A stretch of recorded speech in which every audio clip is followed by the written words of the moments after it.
สวัสดีค่ะอยู่กับข้าวมันไก่หน้ามอนะคะเจอกันวันนี้นำสาระดีๆมาฝากเพื่อนๆอีกเช่นเคยค่ะวันนี้ก็จะมาพาเพื่อนๆทำน้ำจิ้มข้าวขาหมูนะคะเป็นสูตรของทางร้านข้าวมันไก่หน้ามอเพื่อนๆสามารถนำไปทำกินเองหรือว่าจะทำขายก็ได้นะคะก่อนอื่นเราไปเตรียมวัตถุดิบพร้อมๆกันเลยค่ะสิ่งที่ต้องเตรียมวันนี้ก็จะมีพริกเหลืองนะคะแล้วก็เกลือกระเทียมเป็นกระเทียมจีนนะคะแล้วก็น้ำตาลทรายค่ะแล้วก็น้ำส้มสายชู 5% นะคะ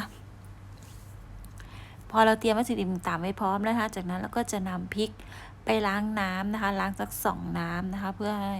ล้างสิ่งสกปรกออกนะคะจากนั้นเราก็จะนำพริกเหลืองนี้มาหั่นนะคะหั่นเป็นท่อนๆเพื่อที่จะได้ปั่นง่ายๆนะคะส่วนวิธีการเลือกพริกนะคะเราก็จะเลือกพริกที่เป็นสีเหลืองส้มนะคะเวลาปั่นออกมาสีของพริกดองน้ำส้มของเราจะสีเหลืองน่าทานมากเลยนะคะก็จะเป็นสีเหลืองออกส้มๆนะคะหรือว่ามันจะมีอีกแบบหนึ่งนะคะที่สีออกเหลืองๆจางๆนะคะเวลาเราปั่นออกมาสีก็จะไม่ค่อยสวยเท่าไหร่นะคะเวลาเลือกซื้อพริกก็พยายามเลือกดูเม็ดที่เป็นสีส้มๆนะคะหั่นเสร็จแล้วนะคะจากนั้นเราก็จะนำกระเทียมจีนที่เราแกะเปลือกล้างน้ำเรียบร้อยแล้วนะคะมาหั่นอีกเหมือนกันนะคะหั่นเพื่อที่เวลาเรานำไปปั่นจะได้ปั่นง่ายๆนะคะเพื่อนๆกระเทียมจีนนี่เราก็ทุบนะแล้วก็แกะเปลือกนะคะก็นำไปล้างน้ำแล้วก็มาหั่นแบบนี้นะคะจะได้ปั่นได้ง่ายๆนะคะหลังจากที่เราเตรียมทุกอย่างไว้พร้อมแล้วนะคะเราก็จะผสมรวมกันแล้วก็ใช้ทัพพีคนให้เข้ากันนะคะจากนั้นเราก็จะนำไปปั่นนะคะเทใส่โหลไปเลยค่ะแล้วก็เทน้ำส้มตามไปนะคะตอนที่เราปั่นนี้เราจะไม่ได้ใส่เกลือกับน้ำตาลทรายลงไปด้วยนะคะเราจะปั่นเพียงแค่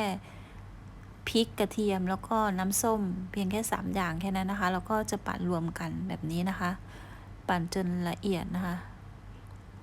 แล้วก็นำไปเทใส่ภาชนะหรือหม้ออะไรก็ได้นะคะที่เพื่อนๆเตรียมไว้นะคะก็จะได้เป็นพริกดองน้ำส้มนะสีเหลืองสวยประมาณนี้นะคะหลังจากที่เราปั่นเสร็จเรียบร้อยแล้วก็จะนำน้ำตาลทรายนะคะแล้วก็เกลือป่นนะนำมาเทนะคะสาเหตุนะคะที่เราไม่ปั่นเกลือกับน้ำตาลทรายไปพร้อมกันเลยเพราะว่าจะลดการเกิดฟองนะคะถ้าเราปั่นน้ำตาลทรายไปกับพริกดองน้ำส้มเลยนะคะมันก็จะเกิดฟองเยอะมากเลยนะคะเพราะฉะนั้นเราก็จะไม่ปั่นรวมกันค่ะเราก็จะนำน้ำตาลทรายกับเกลือมาผสมทีหลังนะคะก็โดยการใช้ทัพพีค่อยๆคนนะคนจนแบบน้ำตาลเกลือละลายเข้ากันดีนะคะตอนนี้ก็น้ำตาลทรายก็เริ่มจะละลายดีแล้วนะคะพริกของเราก็จะข้นประมาณนี้นะคะมันก็จะมีฟองแบบนี้นะคะแล้วก็จะค่อยๆช้อนออกนะคะเพื่อนๆแต่ถ้าเราปั่นน้ำตาลทรายไปด้วยนะคะฟองจะเยอะกว่านี้นะคะนี่คือเหตุผลที่เราไม่ใส่เกลือเหตุผลที่เราไม่ปั่นน้ำตาลทรายไปกับพริกนะคะเพราะว่ามันจะเกิดฟองเยอะมากเราก็เลยต้องมาเทผสมต่างหากนะคะสีพริกของเราสวยมากแล้วนี่ถ้าเกิดว่ามันข้นมากจนเกินไปเพื่อนๆสามารถเอาน้ำส้มน้ำมาเทผสมลงไปอีกได้เลยนะคะก็จะได้เป็นน้ำจิ้มข้าวขาหมูสีเหลืองสวยน่ารับประทานเลยนะคะจากนั้นก็ชิมดูรสชาติตามใจชอบเลยนะคะเพื่อนๆรสชาติก็จะออกเปรี้ยวหวานนิดหน่อยนะคะรับอะไรดีคะเอาข้าวมันไก่ใส่กล่องหรือจานคะ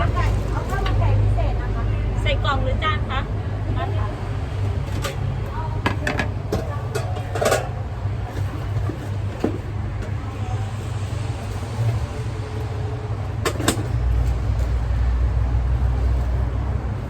เอาข้าว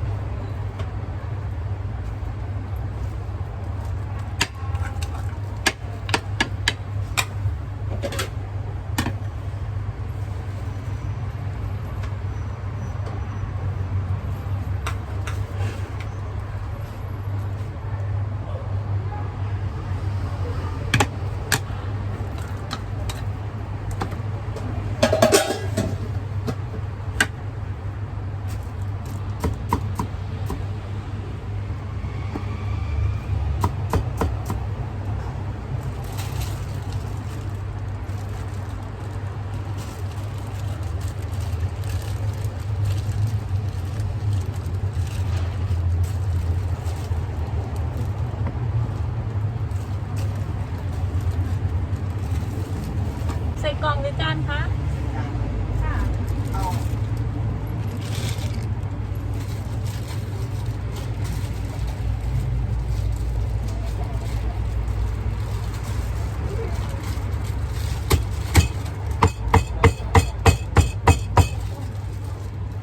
ข้าวมันไก่ทอดจ้ะ จ้ะ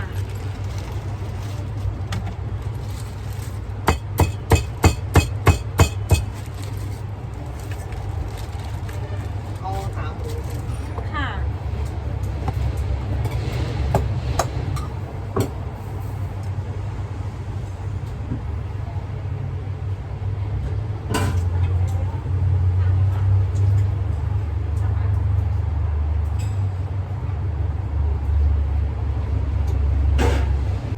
เดี๋ยวนะ ทานที่นี่ด้วยแล้วก็ใส่กล่องด้วยใช่ไหม ขอ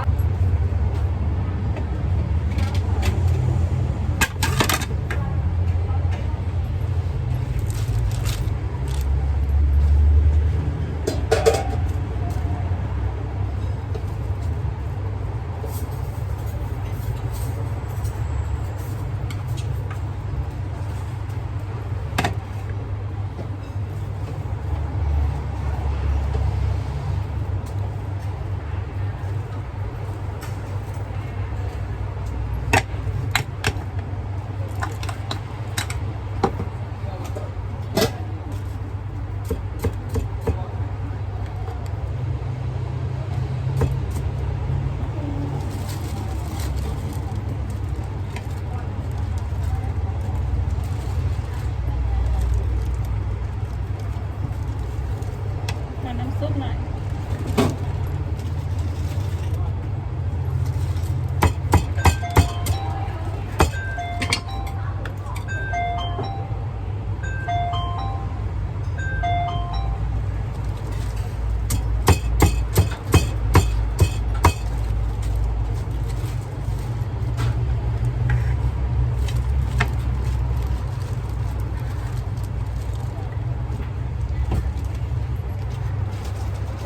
จ๊ะ เขาไม่ขายข้าวเหนียวแล้วเหรอ ใครอ่ะ ข้าวเหนียวที่เลยที่ไม่ได้ซื้อมาเนี่ย อ๋อ ขายอยู่พี่อ้อ จะเลิกกินเหรอ หนูไม่ค่อยได้ออกไปเดี๋ยวเมื่อเช้าออกไปอยู่ เหรอ นั่นน่ะ แบ่งไปดีน่ะเหลืออยู่น่ะหนูซื้อมา3 อันเมื่อเช้าเนี่ย แต่มันเป็นถั่วนะ ไม่เอาเดี๋ยววันไหนซื้อฝากเลยนะ เอาไปเลยเนี่ยพี่อ้อมันมี ไปอ่ะถ้าออกไปอ่ะ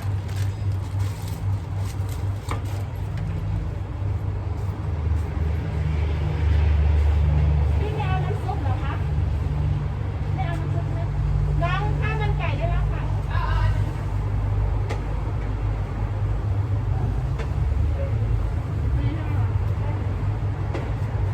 ไม่เป็นไรพี่เดี๋ยวขาหมูอีกจานหนึงขาหมูจานหนึ่ง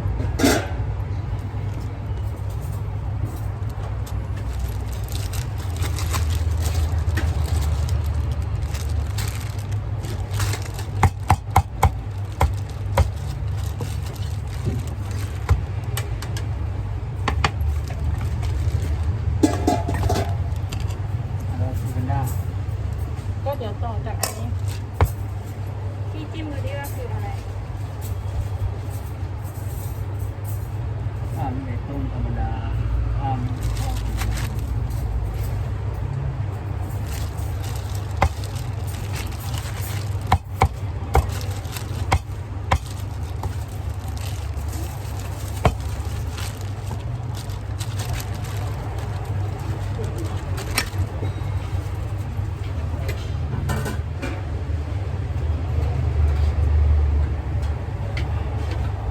ขาหมูค่ะ เท่าไหร่ครับ ขาหมู50จ่ายรวมหมดเลยใช่ไหมคะ อันนั้น80 130 บาทค่ะ ไก่ทอดกล่อง จ้า